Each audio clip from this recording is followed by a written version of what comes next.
Hello hello, j'espère que vous allez bien. On se retrouve aujourd'hui dans une vidéo dans laquelle je vais vous présenter, ou représenter plutôt, les carnets que j'utilise en 2025. Donc j'ai pas mal de carnets qui me servent dans mon organisation, que ce soit personnel ou professionnel.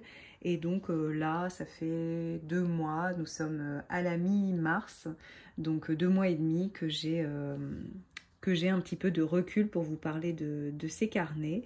Donc j'en ai choisi plusieurs parce que j'aime bien catégoriser en fait les différents thèmes de ma vie, si je peux m'exprimer ainsi, parce que voilà, j'ai qu'une seule vie, mais c'est vrai que j'aime bien compartimenter chaque aspect de ma vie, on va dire. Disons que j'aime bien séparer le professionnel du personnel, par exemple. Je vais vous montrer dans un premier temps donc le Travelers Notebook hebdomadaire, donc de la marque Travelers Company, que je range donc dans un carnet en cuir de la même marque. Vous aurez compris que c'est une de mes marques préférées. Et donc c'est un petit carnet donc au format passeport, il est vraiment minuscule. Donc l'avantage c'est que vous pouvez l'emporter partout avec vous. J'y avais au début de l'année j'avais commencé en fait à y noter des petites choses par-ci par-là qui concernaient ma santé, mon bien-être, etc. Et en fait, je me suis rendu compte assez rapidement que j'étais quand même assez limitée en termes de lignes, de taille, tout ça, sur une semaine. Et donc, ce que j'ai fait, c'est que j'ai finalement décidé de le garder pour y noter mes petits bonheurs du quotidien ou encore ma gratitude du jour. Enfin, voilà, vraiment quelque chose qui va juste s'écrire en quelques mots et qui ne va pas prendre trop de place parce que vraiment, comme je vous dis, c'est vraiment un tout petit carnet. Donc, voilà pour celui-ci. Je l'avais acheté sur la boutique 85 rue Tranquille, si jamais. Ensuite, je vais plutôt commencer par celui-ci, du coup, l'Hobonichi Weeks. Donc celui-ci, je l'ai acheté en fait en février chez Junku à Paris, donc la librairie papeterie Junku.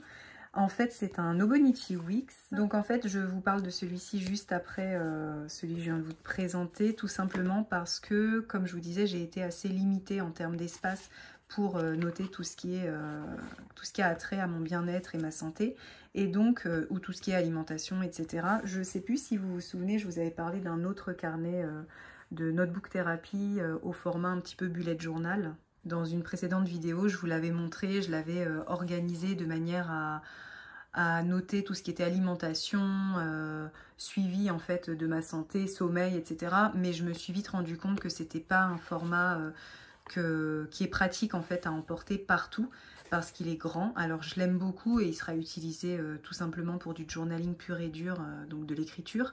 Mais il me fallait quelque chose vraiment que je puisse emmener dans mon sac au quotidien et pour lequel, en fait, sur lequel je pourrais noter toutes mes pensées, tout ce que je ressens sur le moment, en fait. Évidemment, quand j'ai la possibilité de le faire. Mais voilà, donc il me fallait quelque chose d'assez pratique à transporter et un petit peu plus grand que le format passeport dans lequel je me sentais limitée. Voilà pourquoi, quand j'étais chez Junku et que j'ai vu qu'ils avaient la collection Spring, clairement, je l'ai pris. Donc là, c'est un carnet qui est très personnel. Donc les pages ne sont pas vouées à se retrouver sur les réseaux sociaux. Mais voilà, concrètement, c'est des pages dans lesquelles je vais noter comment je me sens au quotidien, quels sont les mots que je peux avoir, l'alimentation que j'ai, etc. Vraiment un suivi, que ce soit d'un point de vue sport, d'un point de vue moral, d'un point de vue tout ce que vous voulez. En fait, c'est vraiment mon petit carnet très personnel et qui n'a pas d'intérêt en fait pour les autres puisque c'est vraiment pour mon suivi à moi. Ensuite, pour le côté créatif, donc j'ai décidé en fait de prendre un Hobonichi cette année. Donc un Hobonichi, comment dire, avec une page par jour. Et donc celui-ci, c'est au format A6. Donc je l'avais acheté sur Vinted. Donc je l'ai payé moins cher parce que c'est vrai que c'est un carnet qui est quand même relativement cher.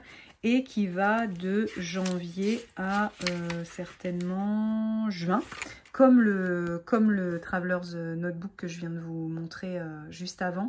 Pareil, il fait janvier-juin, et ensuite vous avez un deuxième carnet pour le restant de l'année. Donc bon, celui-ci, comme j'y colle pas mal de choses, que ce soit des photos, des petits papiers, des souvenirs en fait, c'est vrai qu'il a tendance à devenir assez épais, donc c'est plutôt pas mal de le prendre en 2 carnets pour l'année.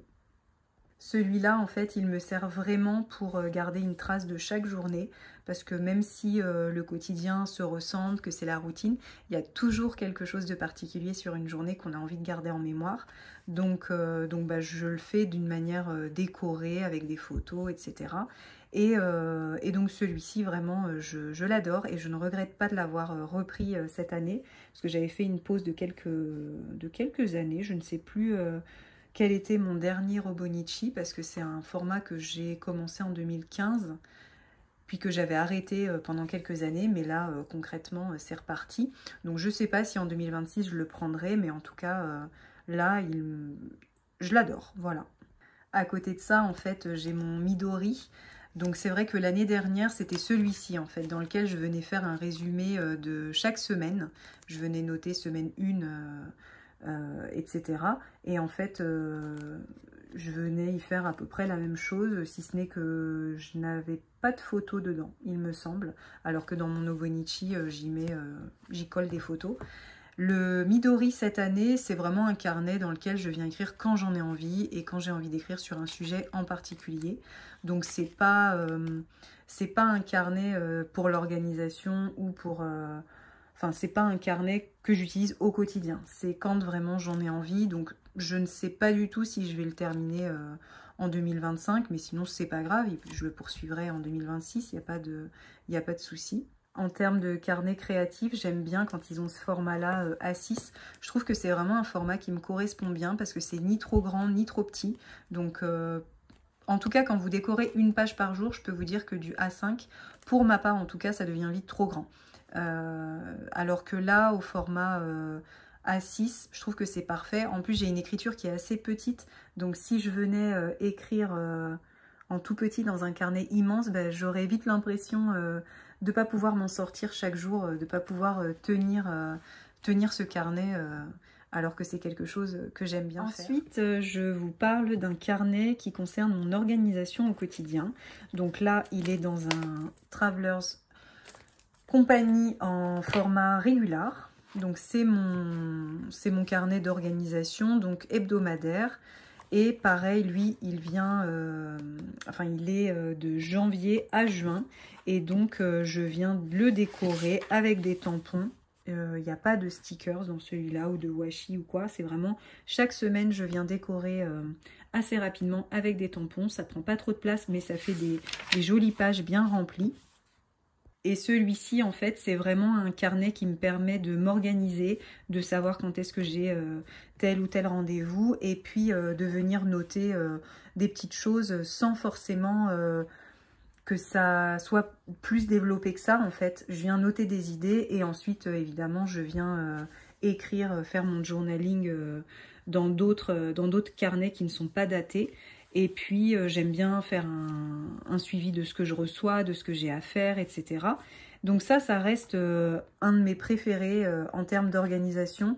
Je trouve que le format est top. Alors, bon, j'ai à côté d'autres carnets ou des petites to-do list ou quoi qui me permettent de vraiment approfondir les choses, on va dire. Mais en tout cas, je trouve que ce format est vraiment pratique et il est ni trop grand ni trop petit. Vous avez relativement de la place pour écrire vos rendez-vous et ce que vous avez à faire, quoi. Après, si vous le décorez pas avec des tampons ou quoi, bah forcément, vous avez encore plus de place pour écrire à côté. Donc, celui-ci, vraiment, c'est mon chouchou, je dirais. Après, j'ai le côté pro qui est un petit peu plus petit. Donc, c'est dans mon comment dire, mon agenda Totoro que j'avais acheté à Maison Ghibli en novembre, si je dis pas de bêtises. Novembre ou décembre, je sais plus. Ou octobre, d'ailleurs. Bon bref, je sais plus. Je l'avais acheté donc à Paris et c'est vrai que je l'ai tout de suite bien aimé parce qu'en fait à la fin il y a des pages dans lesquelles vous pouvez prendre des notes. Donc vous avez une vue mensuelle, une vue hebdomadaire, donc vous avez 2 semaines et vous avez une vue, enfin comment dire, des petites notes donc que vous pouvez faire sur les pages tout à la fin. Et donc celui-ci en fait il me sert vraiment à noter mes idées de vidéos, mes idées créatives pour mon activité secondaire et tout ça. Donc ça me sert vraiment de ce point de vue là. Mais je vous avoue que le format il est petit. Alors moi qui adore le A6, je l'aime beaucoup ce carnet là, mais c'est vrai qu'il a ses limites. Donc ce que j'aime toujours avoir à côté, c'est un carnet dans lequel je vais venir noter tout en vrac en fait, que ce soit ce que je veux aborder en vidéo, si vraiment je veux me rappeler de tout, ne rien oublier, si, comment dire, si je pense à un truc, que j'ai une idée, que je veux venir gribouiller l'idée, ben, j'aime bien avoir un autre carnet. Donc celui-ci, c'est un Midori au format B6, donc je l'avais acheté sur la boutique de Noémie, donc Mono Shop. Donc en fait, j'avais acheté le carnet plus sa couverture un petit peu cartonnée comme ça en rose très clair. Je l'aime beaucoup et celui-ci, je pense que quand il sera terminé, très clairement, je vais le continuer sur ce même format que j'ai découvert cette année. En fait, en général, j'utilisais souvent des régulars et puis des formats passeport et A6. Mais là, le B6, je trouve qu'il est pas mal en fait, parce qu'il y a quand même de la place, les pages sont totalement vierges, donc vous pouvez noter vraiment tout un tas de choses dedans. Donc celui-ci, vraiment, je l'aime beaucoup, il n'est pas daté en plus. Donc en gros, voilà ce dont moi j'ai besoin pour être organisée. Donc un carnet daté avec une vue hebdomadaire pour mon organisation, un carnet dans lequel je viens noter mes petites gratitudes, un carnet pour ma santé, bien-être, suivi du sommeil, etc.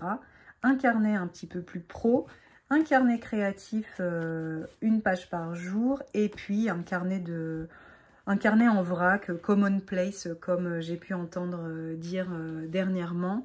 On en parle beaucoup et bah, c'est quelque chose, en fait, pour moi, un carnet que j'ai toujours eu comme une espèce de carnet de brouillon, carnet de notes en vrac, qui me permet vraiment de noter les choses comme elles viennent et sans décoration, sans rien, vraiment juste de l'écriture pure et dure. Et donc voilà, en fait, là, j'ai tout ça. Je ne sais pas du tout ce qu'il en sera dans quelques temps. Peut-être que j'aurai d'autres envies ou envie de tester d'autres formats l'année prochaine. Franchement, c'est encore très loin. Si vous aimez les carnets comme moi, vous savez très bien que on change d'avis très régulièrement. Là, je pense avoir trouvé une organisation qui me convient plutôt bien. C'est vrai que en termes de format, je me dis parfois que le A6 a peut-être ses limites ou le format passeport, mais finalement, je suis pas non plus trop grand carnet parce que je me sens vite perdue avec des grands carnets. Et moi, c'est vrai que j'aime bien quand je termine les carnets rapidement. Donc par exemple, celui-ci, là, on est au mois de mars, j'ai déjà fait plus de la moitié. Je trouve ça trop satisfaisant en fait de terminer un carnet et d'en commencer un nouveau.